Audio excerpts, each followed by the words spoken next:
প্রিয় দর্শক, স্বাগত জানাচ্ছি সারাদিনের সংবাদে প্রতিদিনের আয়োজন রাত 11টার শীর্ষ সংবাদে। সারা বিশ্বের গুরুত্বপূর্ণ সব সংবাদের শিরোনাম জেনে নিন শুরুতেই।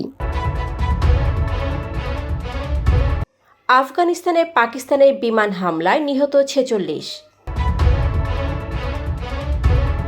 শেখ হাসিনাকে ফিরতে আইনি দিক খতিয়ে দেখেই সিদ্ধান্ত নেবে নয়াদিল্লি। জোর করে নারীদের বোরকা পরাবো না, মন্তব্য জামায়াত আমিরের।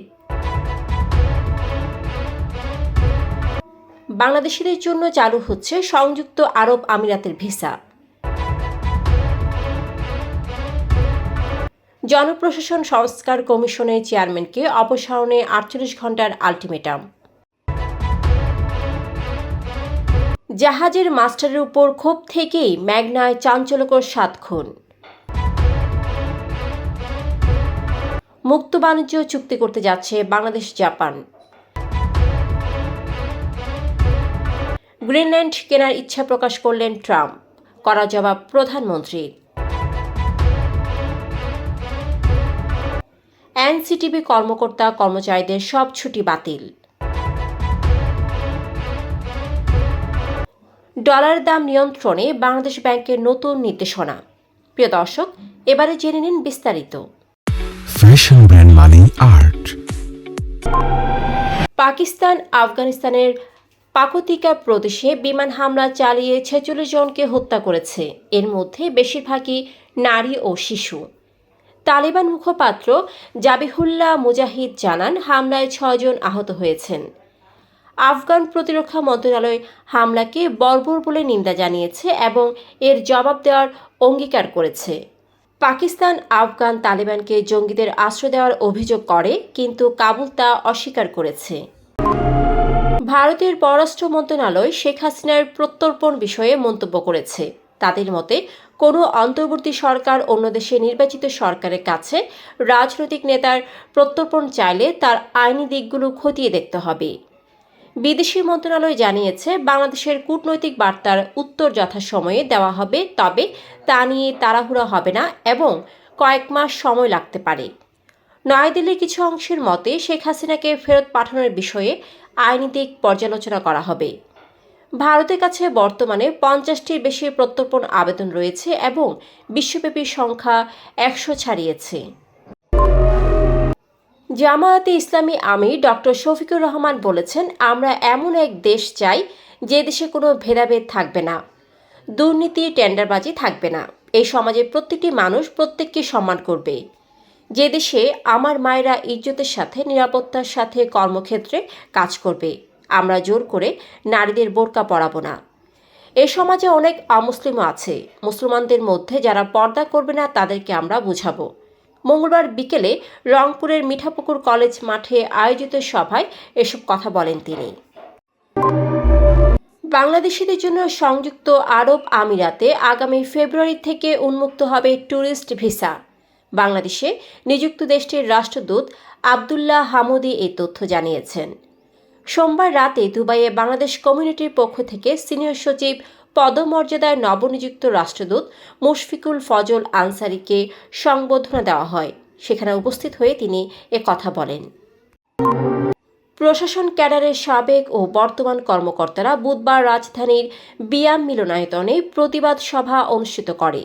সভায় আগামী 48 ঘণ্টার মধ্যে জনপ্রশাসন সংস্কার কমিশনের প্রধান আব্দুল মুঈদ চৌধুরীর পদত্যাগ দাবি করা হয়।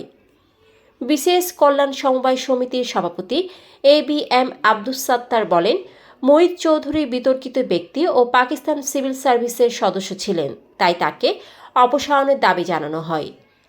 আন্দোলন কর্মসূচি ঘোষণা করে তিনি বলেন, আগামী 4 জানুয়ারি মহাসমাবেশ ও কালো ব্যাজ ধারণ, কলম বিরতি কর্মসূচি এবং সংবাদ সম্মেলন সহ বিভিন্ন কর্মসূচি পালন করা হবে। MV আল বাখিরা জাহাজের মাস্টার গোলাম কিবরিয়া এবং 7 কর্মীকে হত্যার ঘটনায় গ্রেফতার ইরফান র্যাবের প্রাথমিক জিজ্ঞাসাবাদে হত্যাকাণ্ডের কারণ হিসেবে দীর্ঘদিনের বেতন ভাতা না পাওয়া এবং দুর্ব্যবহারের ক্ষোভের কথা জানিয়েছেন। র্যাবের আইন ও গণমাধ্যমে শাখার পরিচালক লেফটেন্যান্ট কর্নেল মনিব ফেরদৌস জানান, গোলাম কিবরিয়া ৮ মাস ধরে কর্মীদের বেতন না দেওয়ার পাশাপাশি তাদের সাথে দুর্ব্যবহার করতেন। ইরফান জানান, তিনি পাবনা থেকে ঘুমের ওষুধ কিনে সেগুলো খাবারে মিশিয়ে সবাইকে অচেতন করেন এবং একটি চাইনিজ কুড়াল দিয়ে তাদের হত্যা করেন। হত্যার পর ইরফান জাহাজ চালিয়ে হাইমচর এলাকায় গিয়ে পালিয়ে যান। র্যাব জানায়, হত্যাকাণ্ডের সময় অন্যরা দেখে ফেলায় তাদেরও হত্যা করা হয়।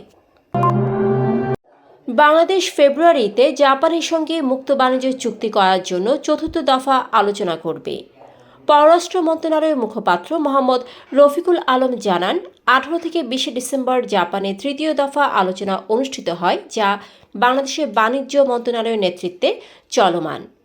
প্রথম দুটি আলোচনা ঢাকায় যথাক্রমে মে ও নভেম্বর মাসে অনুষ্ঠিত হয়েছিল। সফল আলোচনার মাধ্যমে এটি বাংলাদেশের প্রথম মুক্ত বাণিজ্য চুক্তি হবে। চতুর্থ দফা আলোচনা ফেব্রুয়ারিতে ঢাকায় এবং পঞ্চম দফা এপ্রিলে টোকিওতে অনুষ্ঠিত হবে। ডোনাল্ড ট্রাম্প যুক্তরাষ্ট্রের প্রেসিডেন্ট নির্বাচনে জয়ী হয়ে গ্রিনল্যান্ড কিনে নেওয়ার ইচ্ছা প্রকাশ করেছেন। তার এই মন্তব্যের পর গ্রিনল্যান্ডের প্রধানমন্ত্রী মিউটে অ্যাগেইডে সামাজিক যোগাযোগ মাধ্যমে কড়া জবাব দিয়েছেন। ট্রাম্প তার পোস্টে বলেন, সারা বিশ্বের নিরাপত্তা এবং স্বাধীনতার স্বার্থে গ্রিনল্যান্ডের মালিকানা ও নিয়ন্ত্রণ যুক্তরাষ্ট্রের জন্য অত্যাবশ্যক। এই পোস্টের 24 ঘন্টার মধ্যে গ্রিনল্যান্ডের প্রধানমন্ত্রী জানান, গ্রিনল্যান্ড আমাদের, বিক্রির জন্য নয় এবং কখনো হবে না। আমরা স্বাধীনতার জন্য দীর্ঘদিন সংগ্রাম করেছি এবং তা বৃথা যেতে দেব না।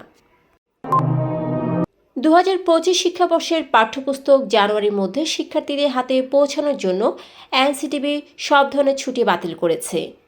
এনসিটিবির সচিব শাহ মোহাম্মদ ফিরোজ আল ফেরদৌসের স্বাক্ষরিত অফিস আদেশে বলা হয়, পাঠ্য বই মুদ্রণ, বাধাই ও সরবরাহের মনিটরিং কার্যক্রম চলছে, তাই সকল কর্মকর্তা কর্মচারীর ছুটি বাতিল করা হয়েছে।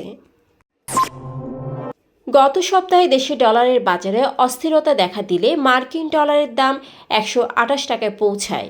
পরবর্তীতে বাংলাদেশ ব্যাংকগুলোতে 123 টাকার বেশি দামে রেমিটেন্স বা প্রবাসী আয় না কেনার মৌখিক নির্দেশনা দেয়। এরপর ডলার দাম বেড়ে 123 টাকায় পৌঁছায়, যা আগে 120 টাকা ছিল। কিছু ব্যাংক 126 থেকে 127 টাকায় ডলার কিনছিল। ডিসেম্বরের শুরুতে পুরনো আমদানি দায় পরিশোধ করতে বেশি দামে রেমিটেন্স ডলার কিনতে শুরু করায় ডলারের দাম বাড়ে। দর্শক, এতক্ষণ আমাদের সাথে থাকার জন্য ধন্যবাদ। প্রতি মুহূর্তে দেশ বিদেশের গুরুত্বপূর্ণ সব সংবাদ জানতে ভিজিট করুন www.সারাদিনেরসংবাদ.com ও চোখ রাখুন সারাদিনের সংবাদের অফিসিয়াল ফেসবুক পেজে।